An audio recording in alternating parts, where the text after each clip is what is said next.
Welcome to the fourth section of third unit of human physiology paper. Today's topic is going to be types of muscle and muscle contraction. When we say about muscle, there are about three major types of muscles. One is known as the skeletal muscle, the other one is known as the cardiac muscle, the other one is known as the smooth muscle. There are three different types of muscles: skeletal, cardiac, smooth. So the name clearly indicates the skeletal muscle is always related with or combined with skeleton. Wherever the bone is present, the function of the bone is found to be controlled with a special type of muscle which is known as the skeletal muscle. Then the muscle which is present in the heart, which is known as the cardiac muscle. The muscle which is present, which has a more elastic nature. So that type of regions and the muscles are called as the smooth muscle. So this is how we have the three different types of muscles. You can see the structure, variations of the muscles structures. Okay, this is what the strained muscles tissues through the microscopic image. You are getting it, and this is the diagram which is available in the books. So this shows that the striated muscles, you can see the skeletal muscles will have good striations, whereas the cardiac muscles will have less striations, and the smooth muscles you can't see these striations. So here mostly the cells are present individually, but here the cells are present as a bundle. But the bundleness is higher in the case of skeletal, it is lesser in the case of cardiac muscles. The cells are connected by the intercalated disc, but here the cells are continuously present in the case of skeletal muscles. And you can able to see nucleus in all the three cells. And they also clearly appear in the fibrous form. And it is in cardiac you can see some broken fibrous structure. In the case of smooth muscle, we can't get a fibrous structure. It looks like elongated shape, the cell side structure of the cell. So this is how the three types of muscle cells are present. All the three muscles are capable of undergoing contraction. But the mechanism of contraction, the involvement of protein for the contraction will vary from one muscle to the other muscle. So we will see that one by one. As I told, three types of muscle: cardiac, smooth and skeletal. If you see the striation, you can call it as the cardiac and skeletal muscles comes under the category of striated muscle. Smooth muscle is going to come under the category of non-striated muscles. Okay, so this is how you can also classify muscle, striated and non-striated muscle. Then we will see about skeletal muscle. So the skeletal muscle, as the name indicates, it is always attached with the skeleton bone. The region where the muscle is attached with the bone is known as the tendon. Is the region where the skeletal muscle is attached with the bone, that is known as tendon. Then the outermost layer which covers the muscles and connects to the bone is known as the fascia. Then the remaining region under this fascia is known as skeletal muscle. The skeletal muscle will contain the outer layer which is known as the epimysium. That epimysium covers several muscle bundles, and each muscle bundle is going to be covered by the perimysium. You can see the perimysium. Then each bundle, muscle bundles are generally called as a fasciculus, and in that fasciculus each muscle fibers are covered by endomysium. Okay. Then each muscle fiber, if you look into that muscle fiber, the muscle fiber contains filaments. These filaments are called as myofibrils. Okay, so the muscle bundle, fasciculus contain a muscle fiber. If we take out the muscle fiber is going to contain a filament which are collectively called as a myofibrils, and the myofibrils is made up of filaments. And the filaments are of two types, thick and thin filaments. Okay, so within the muscle fiber, we have sarcolemma, endoplasmic reticulum of the muscle cell, and sarcoplasm, the liquid part of this muscle cell. And there is also presence of nucleus. Okay, and striations. These are all the things we can achieve or we can able to note it in the case of muscle fiber. Understood? So muscle fiber is considered to be as a muscle cell. Within the muscle cell, we have myofibrils, and then the myofibril is made up of filaments. So this is what the anatomical structure of a skeletal muscle. If you see in detail how a single muscle fiber is going to be make up, so this is what the structure of the muscle fiber. You can see that the myofibril is again a bundle of filaments. Okay, the filament is going to be of two types, thick and thin filament. Then each filaments, the myofibrils, are surrounded by a sarcoplasmic reticulum and also transverse tubules. The transverse tubules and sarcoplasmic reticulum, and then the cover of this myofibril will also contain mitochondria. Then they are also contains nucleus. Okay, so all these things comprised of a muscle fiber, and these muscle fibers are involved in the muscle contraction. Okay. So this is where the nerves, how the nerve is going to attach with this skeletal muscle. The nerve endings, the somatic motor neuron axon, and then it's going to connected to the muscle fiber through synapses. The synapses is going to have different vesicles. You can see this. The button-like structures are formed. So they are going to consider as a receptors of the muscle cell. And this is going to be the presynaptic neuron. It is going to give signal to the muscle with respect to the contraction process. So this is how even the muscle cell is attached with the nerves, which are involved in the voluntary contraction process, which plays a vital role for this voluntary functions. Then if you see the filaments, muscle myofibril, that is the myofibril is going to contain a filament.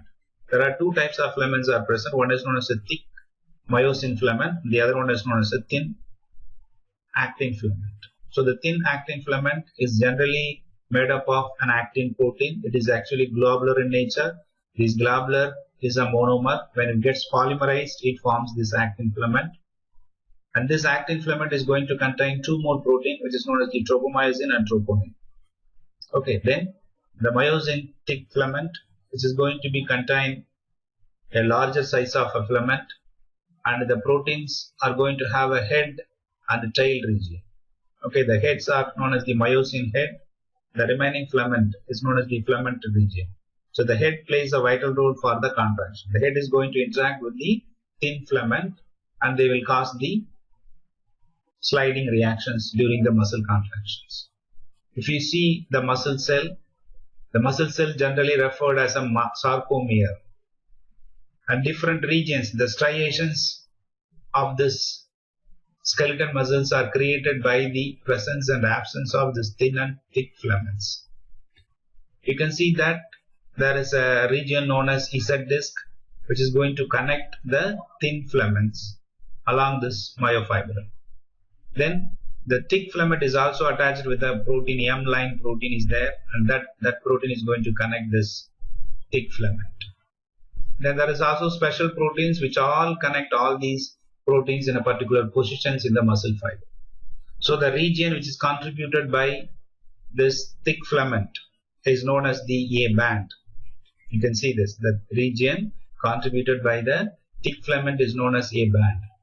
The region which is contributed by this thin filament, if you think this is a Z disc, and this region, one part, the other region is also other part. So the region which is connected by this thin filament.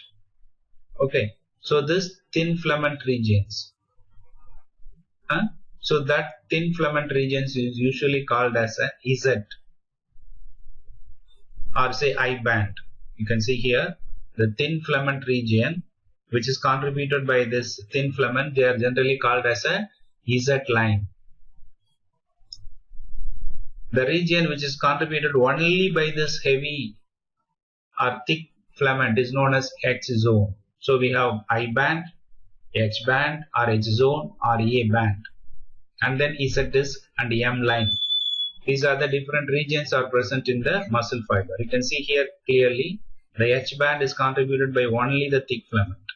The A band is contributed the region which contains both thick and thin filament, whereas the I band is contributed only by this thin filament. So during the muscle contraction, there is a variation occurs in the thickness of these bands. You can see this, the I band, the size of the I band is going to decrease. The size of the H band is going to decrease, but the size of the A band remains constant. Okay, so that is what the variation which is going to occur during the muscle contraction. Then you can see this, the thin filaments are even sliding over upon over the other. So that is not only sliding of thin filament also occurs, but thick filament remains same. Okay, so this is what the contraction process we are going to see in later. Then there is one more protein known as dystrophin, which plays a vital role in muscle contraction. There are different forms of dystrophins are identified: alpha, delta, beta, in different ways, gamma, etc. Of this, the large dystrophin protein forms a rod that connects the thin actin filament to the transmembrane protein beta dystroglycan in the sarcolemma by smaller proteins in the cytoplasm known as syntrophins. The beta dystroglycan is connected to myrosin in the extracellular matrix by alpha dystroglycan. The dystroglycan are in turn associated with a complex of 4 transmembrane glycoproteins: alpha, beta, gamma, and delta sarcoglycan. This dystrophin glycoprotein complex adds strength to the muscle by providing a scaffolding for the fibrils and connecting them to the extracellular environment. Disruption of these important structural features can result in several different muscular dystrophic reactions. So the dystrophins and glycoproteins plays a vital role for the normal structure of the skeletal muscle. If there is any damage occurs, if the protein is not produced well due to this inherited disorders, then it will affect the whole function of the skeletal muscle. If you see the skeletal muscle, how this muscle contraction is going to occur, what are the different stages in which the muscle contraction is going to stimulate and occurs in the skeletal muscles. So the action potential is initiated and propagated to motor neuron axon terminals. Calcium enters into axon terminals through voltage gated calcium channels. Calcium entry triggers release of acetylcholine from axon terminal. Then acetylcholine diffuses into axon terminal to motor end plate in muscle fiber. Then acetylcholine binds to nicotinic receptor on motor end plate, increasing the permeability of sodium and potassium. More sodium moves into the fiber at the motor end plate than potassium moves out. So depolarizing the membrane, which produces the end plate potential. So local current depolarizes the adjacent muscle cell plasma membrane to its threshold potential, generating an action potential that propagates over the muscle fiber surface into the fiber along the T-tubules. Action potential in T-tubules induces DHP receptor to pull open the ryanodine receptor channel, allowing the release of calcium from the terminal cisternae of sarcoplasmic reticulum. Then the calcium binds to troponin on the filaments, causing tropomyosin to move away from its blocking position, thereby uncovering the cross-bridge binding sites on actin. So the myosin is going to bind with the actin filament. The cross-bridging between binding triggers release of ATP from the myosin head, and ATP binds to myosin, breaks the linkage between actin and myosin, and thereby allowing cross-bridge to dissociate from the action. So after the hydrolysis of ATP, the sliding, the angular movement of cross-bridge occurs that will cause the sliding of the actin filament. Once that cross-bridge sliding reaction occurs, then the replacement of ADP with the ATP occurs. So ATP bound to myosin is split, energizing the myosin cross bridge. So the myosin ADP PA complex forms. Then the cross bridge repeats from 10 to 13. That is, the energized myosin cross bridge on the thick filament bind to actin. Okay, so the actin will always bind with myosin with the ATP molecule. Then once it binds to it, then the ATP gets dissociated from the myosin. Then the sliding reaction occurs. Then an ATP bind to the myosin to form a myosin ATP complex. Then again the ATP is hydrolyzed. So this is the reaction from 10 to 13 repeatedly occurs so that the contraction continues. So after this reaction, after some time, the cytosolic calcium concentration decreases because the calcium is transported to sarcoplasmic reticulum. So once the calcium concentration decreases, then the muscle contraction stops. So then the relaxation of muscle fibers will occur. So we can see all these reactions can be explained with this diagrammatic representation also. So in the muscle cell, in the sarcomere, when the calcium concentration rises, the myosin with the ADPPA attached with the actin filament. So what is the relationship between calcium and this binding of myosin head to actin? This is because of the conformational change is going to occur in the actin filament due to the attachment of calcium to the troponin, which is present in the actin filament. So this changes the attachment of myosin filament to the actin filament. So once they attach, then the release of ADP and PA occurs. Once ADP-PA is released, then the sliding angle slide of myosin head occurs, so it moves the actin filament. Once the actin filament is moved, then ATP replaces or attached with the myosin. So once ATP is attached with myosin, then the myosin detached from the actin filament. Once the myosin is detached, then as usual the ATP undergoes hydrolysis to form myosin ATP plus PA. So now it is ready for the second cycle. So if still the calcium concentration is high, then it will bind to the actin filament. If the calcium concentration is low, it won't bind to the actin filament. So this is how the muscle contractions are continuously occurs in a cyclic manner. That's what represented in this diagram. So the muscle contraction requires the role of other proteins apart from actin and myosin. We need other protein known as the tropomyosin and troponin. Okay, so the tropomyosin is a protein which is present in the fibrous nature and it is attached with the actin filament. Okay, so they are usually present in the groove between the double row of G-actin monomer. There are about 40 to 60 tropomyosin molecules per thin filament. Okay, so with this tropomyosin, actually the troponin will bind attached to the tropomyosin rather than directly to the actin is the third type of protein called troponin. The troponin is made up of actually three subunits. One is known as troponin I, which inhibits the binding of cross bridges to actin, that is myosin head. Troponin T, which binds to tropomyosin. Troponin C, which binds to calcium ion. So this is the subunit which regulates, decides the function of muscle contraction, the C. Okay, so once the calcium concentration is present in the sarcolemma or sarcoplasm, the calcium binds with this troponin C subunit.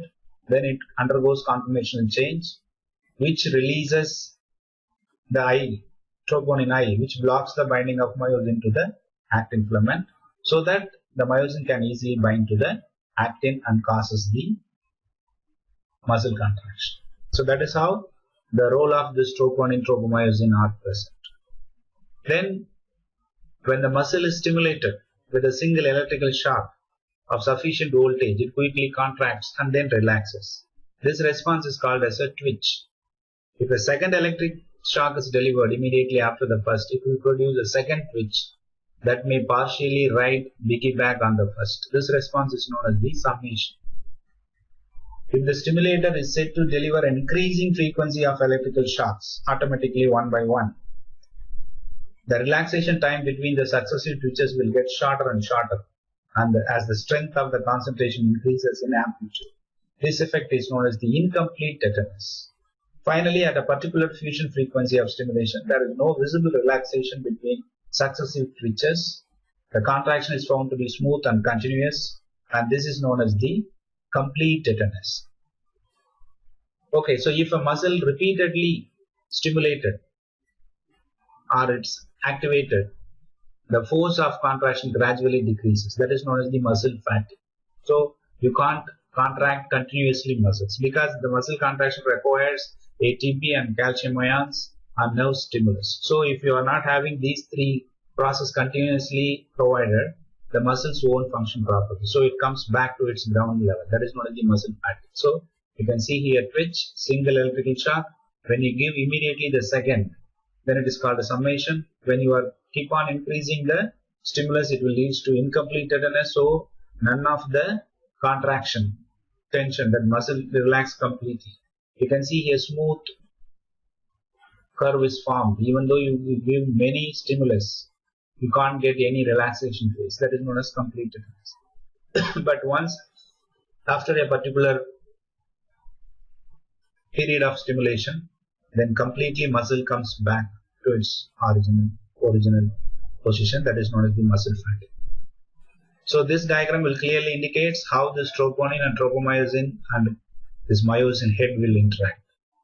So when calcium ions will bind to this troponin, the troponin allows, you can see that the myosin binding heads are blocked by this tropomyosin by attaching with this troponin. So once calcium attached with this troponin C subunit, then the conformational change occurs in troponin I.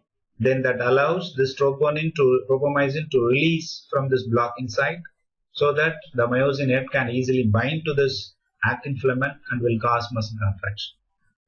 And even the control, the release and uptake of calcium is all controlled by the nervous stimulations through this tubules. So the calcium ions can be released from the sarcoplasmic reticulum to the sarcoplasm.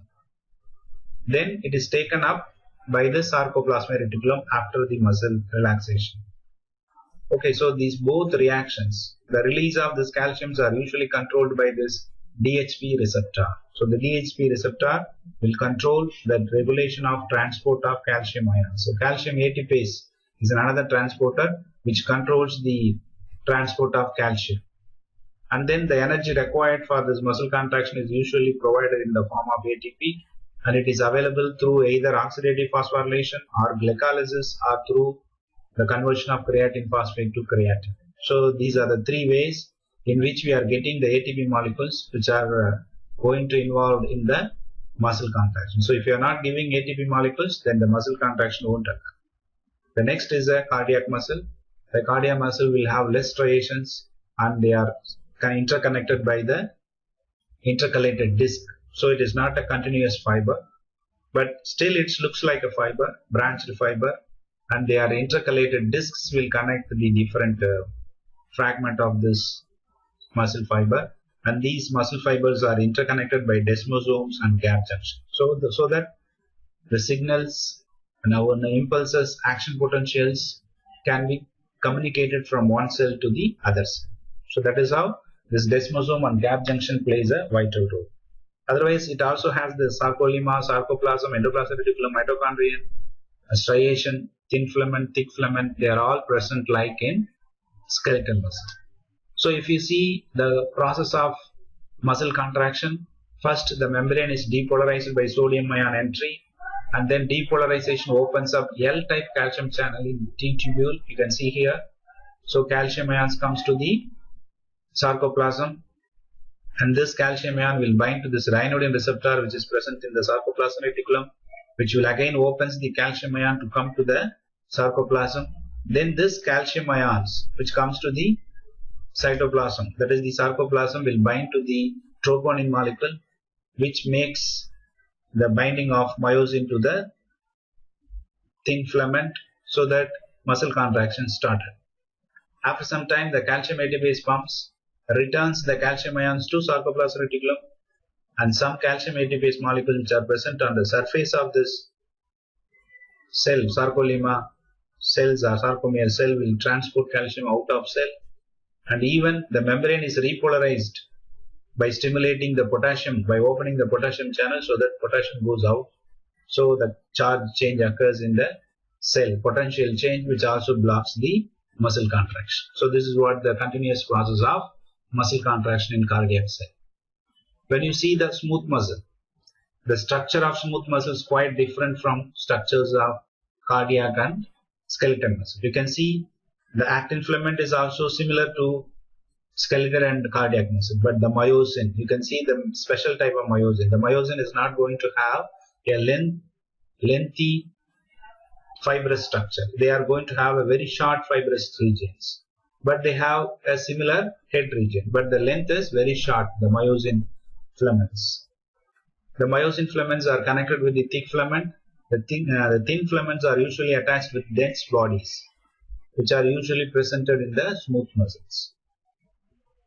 but the sliding function is same both in the case of skeletal muscle as well as cardiac muscle. You can see the relaxed cell is elongated, whereas the contracted cell will be present in a short structure. So this thing occurs because of the myosin head which slides the actin filaments. So the continuous reactions, the steps for muscle contraction in smooth muscle includes increase of calcium concentration. Then calcium binds to a calmodulin proteins in cytosol. This calcium calmodulin complex binds to myosin light chain kinase. Then myosin light chain kinase uses ATP to phosphorylate myosin cross bridges, and then phosphorylated cross bridge bind to actin filament, and then the actin filament causes the muscle contraction. So this is how the muscle contraction occurs in the smooth muscles. So the inactivate, the calcium is going to be the regulatory component, but here the protein calmodulin. Here we are not talking about sarcoplasmic reticulum. Instead of that, we are saying a calmodulin protein. So that calmodulin protein is going to activate the myosin head by phosphorylation, and they will bind to this actin head, and then they will cause these sliding reactions. So if you want to inhibit the sliding reaction, then the phosphatase enzyme will cut this phosphorus so that the myosin head gets relaxed and it is not involved in the contraction. So once it gets phosphorylated, again it will bind to the actin filament and it will cause sliding reaction. So this is how smooth cell undergoes contraction. So this is another diagram which clearly indicates how the smooth muscles are connected with the nerve cells. Autonomic neurons will connect to the smooth muscles, and each smooth muscles are in turn connected by the gap junction, so that they will communicate and they will orient in the same functions. So the same type of reaction you can also see it in the eye, the smooth muscles, how these smooth muscle cells will contract. And then the lens, the change of lens size and eye size, and these things are possible only by the contraction of the smooth muscles of blood vessel as well as the eye. So these are the table which clearly shows the comparison of skeletal muscle, smooth muscle and cardiac muscles. Even if you say a smooth muscle, as the diagram clearly indicates, here you can see the cells are coupled through this gap junction. Here the cells are not connected. So you might think the smooth muscles may be a single unit or a multi-unit. So that is how there are 4 columns are indicated here. So we are going to see about comparison of skeletal muscle, smooth muscle, cardiac muscle. Say that if you see thick and thin filament, it is present in all the cells. But if you go for sarcomere, it is only present in skeletal muscle and cardiac muscle. It is absent in smooth muscle. Similarly, the transverse tubule. Then sarcoplasmic reticulum is also highly present in skeletal and cardiac muscle. It is very less significantly it is present in smooth muscle. Then gap junction. It is present in both cardiac and smooth muscle, but it is absent in skeletal muscle. The speed of contraction. Skeletal muscle is going to be very fast, and cardiac muscle is going to be slow or medium, and smooth muscle is going to be very, very slow. So that is what the functioning of speed of contraction. Then tone. Low levels of maintained tension in the absence of external stimuli. It is absent in skeletal and cardiac muscle. And the smooth muscle, single unit, it is present. In multi-unit, it is absent. The stretch of cell produces contraction. In the case of skeletal muscle, it is absent. In the case of cardiac muscle, it is absent. In the case of smooth muscle, in the single unit, it is present. In the multi-unit, it is absent. So this table is also again explains in terms of words between skeletal muscle, cardiac muscle, and smooth muscle. What we saw it in the previous table. The same thing is repeated in this table with the words. So this is how we can compare and understand what is the difference between skeletal, cardiac, and smooth muscle. With this, we conclude today's presentation. If you have any questions regarding this muscle and muscle contraction, you can contact me through mail sivabio@gmail.com or through phone 9865866168. I will give you back the answer for the questions through mail or phone. The books utilized for the presentations are Medical Physiology by Ganam, or Human Physiology by Wanders and Guyton, and Human Physiology by Fox. Even the book written by Netter's Atlas of Human Physiology is also used. Essential of Medical Physiology book is also used for this presentation. You can also refer these books to increase your knowledge. With this, I conclude my presentations.